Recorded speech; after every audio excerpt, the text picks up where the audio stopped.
Imagine करो आप court जाओ, अपने रेपिस्ट के अगेंस्ट कंप्लेंट फाइल करो और लास्ट में आपको जजमेंट पे ये सुनने को मिले कि आपको अपने रेपिस्ट से शादी करनी है, तो आपका रिएक्शन क्या होगा? चाहे आपका रिएक्शन कुछ भी हो, हमारी माला का तो ये रिएक्शन है। आजा की आई है बारात मेरे आंगन में, मैं तो नाचूं हिला के रुमाल मेरे आंगन में, ये तो बड़े ही शगुन की है बात। Meet Mala who hates all man except her rapist. Mala की हॉबी है खुद एक बात करना और अगली लाइन में खुद ही अपने बात को कॉन्ट्रडिक्ट करना। औरत तुम लोग की तरह कमजोर नहीं। अभी बोल रहे कि औरत कमजोर नहीं है, अगले ही लाइन में चूड़ियां फेंक के मारेगी। अबे भागता किधर है बुजदिल, ये ले चूड़ियां पहनता जा। पहले खुद ही बोला कि औरतें कमजोर नहीं होती और उसके बाद जब वो रिक्शा वाला भाग जा रहा है तो वो उसे चूड़ियां फेंक के मार रही है और ये सिंबलाइज कर रही है कि जो चूड़ियां है वो कमजोर लोगों की निशानी है, तो इसलिए वो भाग रहा है इक्वल्स टू वो कमजोर है, इसीलिए उसे चूड़ियां पहन लेनी चाहिए। तो ये कॉन्ट्राडिक्टरी नहीं हो गया पहले वाले लाइन का, जहाँ पे वो कह रही है कि औरतें बहुत मजबूत है एंड औरतों को किसी के सहारे की जरूरत नहीं है, बट देन वो खुद ही चूड़ियां फेंक रही है। सोच लो सुनीता, अगर बारात वापस चली गई तो तुम जिंदगी भर कुंवारी बैठी रहोगी। किस धर्म में लिखा है कि औरत के जीने के लिए मर्द नाम की बैसाखी जरूरी है? जो औरत मर्द के साथ नहीं जीती उन्हें दुनिया वाले गंदी कहते हैं। कौन थामेगा मेरा हाथ, कौन भरेगा मेरी मांग में सिंदूर, किसके नाम का मंगलसूत्र मैं पहनूंगी अपने गले में? अरे इस देश में तो सीता माँ को भी अग्नि परीक्षा के बाद माफ नहीं किया गया था, फिर मैं तो एक मामूली सी लड़की हूँ। हर लड़की बचपन से एक ख्वाब देखती है, एक दिन उसकी बारात आएगी, उसका राजा घोड़े पे सवार होकर उसे ब्याह कर डोली में ले जाएगा, पर मेरा ये ख्वाब ख्वाब ही रह गया। मैम, आप वही इंसान हो ना जो ये लाइन कह रही थी? हम जैसी औरतों को अगर दुनिया ने गंदी भी कहा तो हम उफ नहीं करेंगे, लेकिन तुम जैसे नामर्द को तो अपना दलाल भी नहीं रखेंगे। नाउ मीट राज, जिसका काम है बस लड़की छेड़ना, लड़कीबाजी करना, लड़कियों के साथ सोना, फिर लड़कियों के साथ सोना और फिर लड़कीबाजी करना और फिर सो जाना, बस इतना ही काम है उसका। बस स्टोरी स्टार्ट होती है कि माला की जो मौसी है, वैसे तो माला अनाथ है तो उसको अडॉप्ट किया था, ठीक है, दारजी ने। अब दारजी कौन है वो आगे पता चल जाएगा। तो एक दारजी एक इंसान है जो कि बहुत ही ऐसे गरीब बच्चों को अडॉप्ट करके उनका पालन पोषण करते हैं। तो अब ये जो मौसी है वो मौसी काम करती है इस राज के घर पे। तो एक रात को जब माला अपनी मौसी के साथ बारिश में भीगते हुए आ रही थी तो ये राज अपनी गाड़ी रोकता है एंड वो माला को इस तरीके से चेकआउट करता है, फिर वो माला और मौसी को लिफ्ट दे देता है कार में ताकि वो अच्छे तरीके से उसे चेकआउट कर सके। बट ये चेकआउट वाली हरकत, उसे स्टॉकिंग जो भी है, तो ये सब उसे बदतमीजी लगती है। उसके बाद पता चलता है कि माला की जो एक फ्रेंड है वो प्रेग्नेंट हो गई है राज के फ्रेंड के बच्चे से। अब राज का जो फ्रेंड है वो उस बच्चे को एक्सेप्ट करने से मना कर रहा है, उल्टा वो शादी कर रहा है एक और लड़की से। तो माला अपनी फ्रेंड को सुनाती है और फिर पहुंच जाती है शादी के मंडप पे कि देखो मेरे पास तो ये फोटो प्रूफ है कि तुम ही इस बच्चे के बाप हो। तो वहां पे उस लड़की की जो होने वाली बीवी है वो उसको सुना के भाग जाती है वहां से, और फिर माला की जो दोस्त है वो भी वहां से उसको सुना के चली जाती है एंड उसी टाइम वो राज को थप्पड़ मारती है, जिसका बदला राज आगे जाके फिल्म में लेता है। तो जब राज माला का रेप करता है उसके बाद कहानी में एंट्री होती है राय बहादुर की, जो कि राज के पापा है, जिनका सिर्फ एक ही शौक है अपना नाम लेकर अपनी ही तारीफ करना। राय बहादुर दीवान चंद को हारना पसंद नहीं। राय बहादुर उस चीज को कभी इस्तेमाल नहीं करता जिस पर एक भी दाग लग गया हो। राय बहादुर पैसे कमा सकता है, अपनी इज्जत नहीं। लेकिन ये सिर्फ इस राय बहादुर के चिराग से है। राय बहादुर के स्कूल में टीचर ने सिखाया नहीं क्या कि फर्स्ट पर्सन में बात हो सकती है, आई का भी यूज किया जा सकता है, हमेशा नाम लेके खुद को बुलाने की जरूरत नहीं है। ऐसे तो फिर मैं भी बोल दूं कि समृद्धि को 1000 सब्सक्राइबर की बहुत जरूरत है, कि समृद्धि ने 4000 वॉच टाइम कंप्लीट कर लिया है, लेकिन क्योंकि समृद्धि के 1000 सब्सक्राइबर नहीं है इसलिए समृद्धि का चैनल मोनेटाइज नहीं हो पा रहा है। इसलिए प्लीज समृद्धि की ये वीडियो देखने वाले लोग समृद्धि ये कहना चाहते हैं कि प्लीज चैनल सब्सक्राइब कर लो। एनीवेज, जब राज माला का रेप करता है एंड देन दारजी कंप्लेंट फाइल कर देते हैं, तब इस राय बहादुर को अकल आती है कि अब तो मेरा बेटा फंस गया, अब क्या।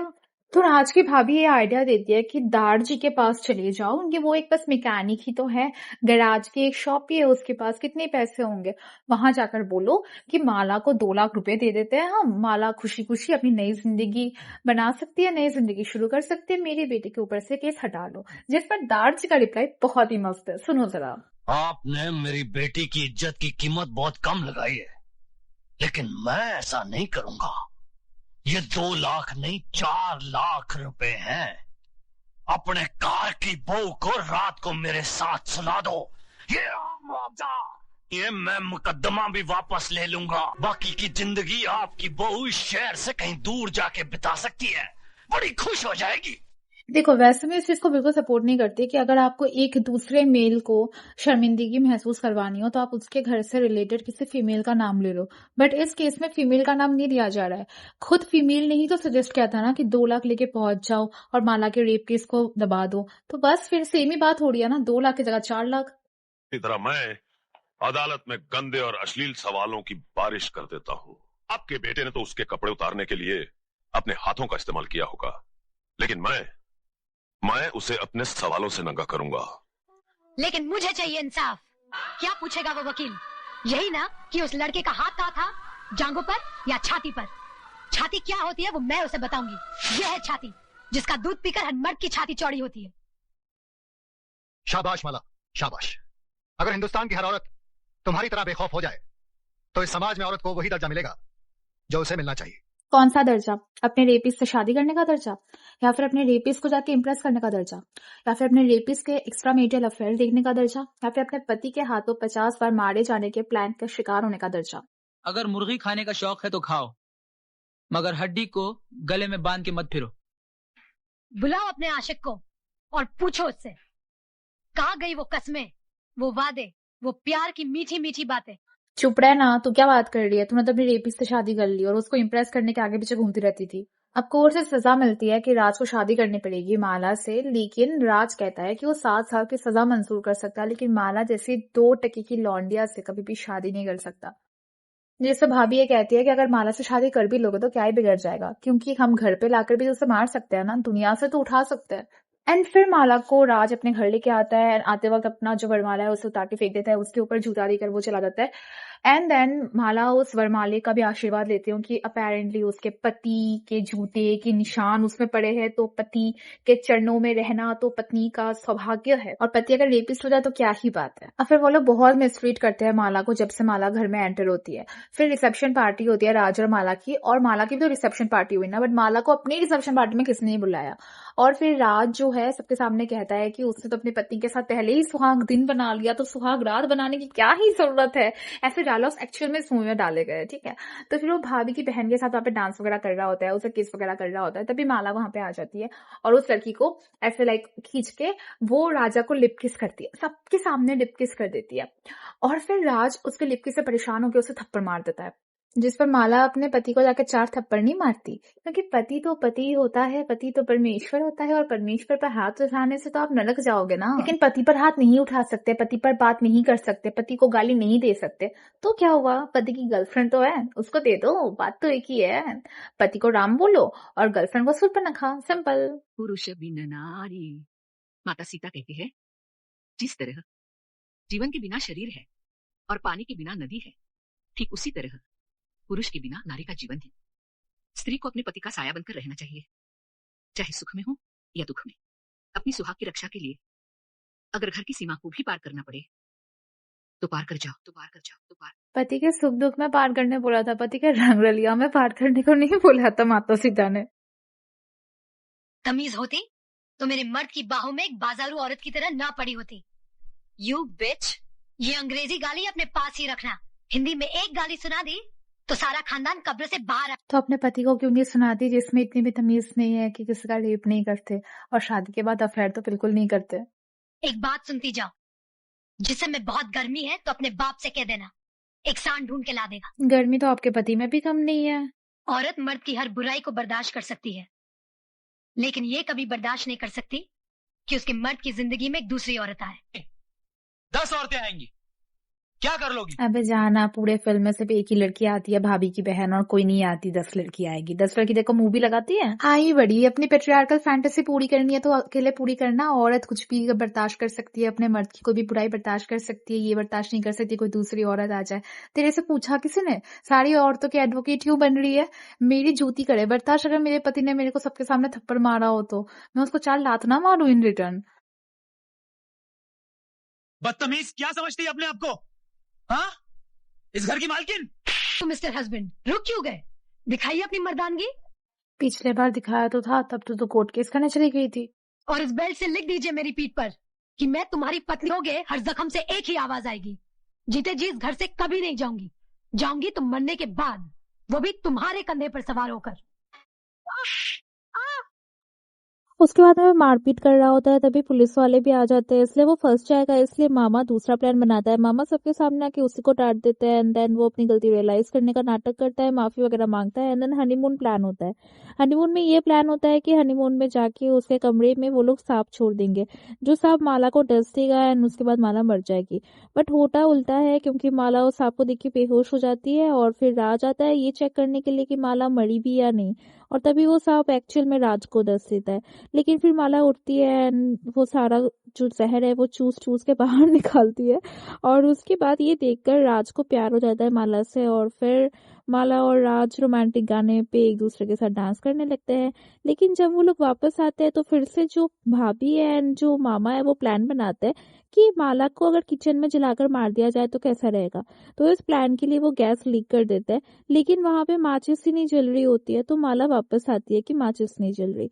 तभी वहां पे वो जो वकील था ना, जो माला की तरफ से केस लड़ रहा था, उसकी जो बीवी है वो एक्चुअल में राय बहादुर की बेटी है, यानी कि राज की बहन। तो वो लोग आते हैं माला से मिलने, और फिर जो मामा है वो लाइटर देते हैं ताकि जल्दी जल्दी माला लाइटर से आग लगाए एंड फिर वो जल जाए। लेकिन वो लाइटर लेके उसकी जो बहन है, राज की बहन, वो पहुंच जाती है, और फिर वो जैसे ही लाइटर ऑन करती है वहां पे आग लग जाती है। उसके बाद वो भाग भाग के घर से बाहर तो आती है और सब उसे बचाने की कोशिश भी करते हैं, लेकिन वो नहीं बच पाती और वो मर जाती है। वो और उसका पति ही दो इंसान है इस फैमिली से जो कि हमेशा उन दोनों ने साथ दिया माला का। उसके पति ने केस भी लड़ा, माला को जिताया भी, और माला को सपोर्ट करने के लिए, केस लड़ने के लिए उसी ने कहा था अपने पति को कि तुम माला के सपोर्ट में केस लड़ो।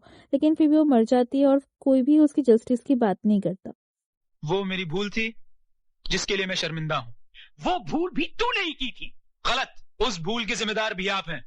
बचपन में जब मैंने माली की पीठ पर कोड़े बरसाए थे तो आपने क्या कहा था? हम अमीर हैं, ये हमारा पैदाइशी हक है कि हम जुल्म करें। वो गरीब है, जुल्म सहना उसका मुकद्दर है। गरीब और अमीर की खाई मेरे दिलो दिमाग में किसने खोदी? आपने। पैसों की तलवार मेरे हाथों में किसने थमाई? आपने। इंसान को इंसान न समझने की तालीम किसने दी? आपने। अच्छा बेटा, सब तुम्हारे पापा ने अगर तुम्हें सिखाया तो तुम्हारे बड़े भैया को नहीं सिखाया होगा? वो कैसे अच्छे हो गए और तुम कैसे रेपिस्ट बन गए? अपने गलतियों का जिम्मेदार भी दूसरों को ही बता दो, लेकिन फिर भी अपनी गलती एक्सेप्ट मत करो, डिनाइल में रहो। उसके बाद ये लोग फिर से एक बार माला को मारने की कोशिश करते हैं और राय बहादुर जो है वो अटैक कर देते हैं माला पर, जिस वजह से माला का सर फट जाता है और फिर माला हॉस्पिटलाइज हो जाती है। लेकिन लास्ट में सब कुछ हैप्पी एंडिंग हो जाता है कि माला पुलिस वाले को बोलती है कि उसका पैर फिसल गया था इसलिए वो गिर के उसका सर फट गया, और फिर हैप्पी एंडिंग हो जाती है और सब बोलते कि तुम कितनी महान हो, तुम कितनी अच्छी हो, तुम की तो देवी माँ हो, तुम तो भगवान का स्वरूप हो, और फिर सब खुशी खुशी रहने लगते हैं। खत्म। अब तक समझ नहीं आया कि ये मूवी रेप के अगेंस्ट है या रेप के सपोर्ट में। अगर आपको ऐसा लग रहा है कि इस मूवी में रेप को बहुत ज्यादा ग्लोरीफाई कर दिया है तो मैं एक और मूवी लेकर आऊंगी जिसमें हद पार ग्लोरीफाई किया गया है रेप को, हद पार। राय बहादुर उस चीज का इस्तेमाल कभी नहीं करता है जिस पे एक भी दाग लग गया हो तो उठा के फेंक दो अपने बेटे को। इस पे भी तो दाग लग गया है, फेंक दो। मेरा कद भले ही 5 फुट का है, लेकिन मेरी जुबान 10 फुट की है और हाथ 20 फुट का। दोबारा तमीज से बात नहीं की तो उसी म्यूनिसिपालिटी के स्कूल में भर्ती करा दूंगी जहाँ तेरा बाप चपरासी है। ये हवेली और ये चौखट बड़ी बहू दहेज में लेकर नहीं आई थी, लेकिन तुम जैसे नामर्द को तो अपना दलाल भी नहीं रखेंगे। वो आज किसी और से शादी कर रहा है तो जाकर उसकी बारात में नाचो। जाऊंगी तो मरने के बाद, वो भी तुम्हारे कंधे पर सवार होकर।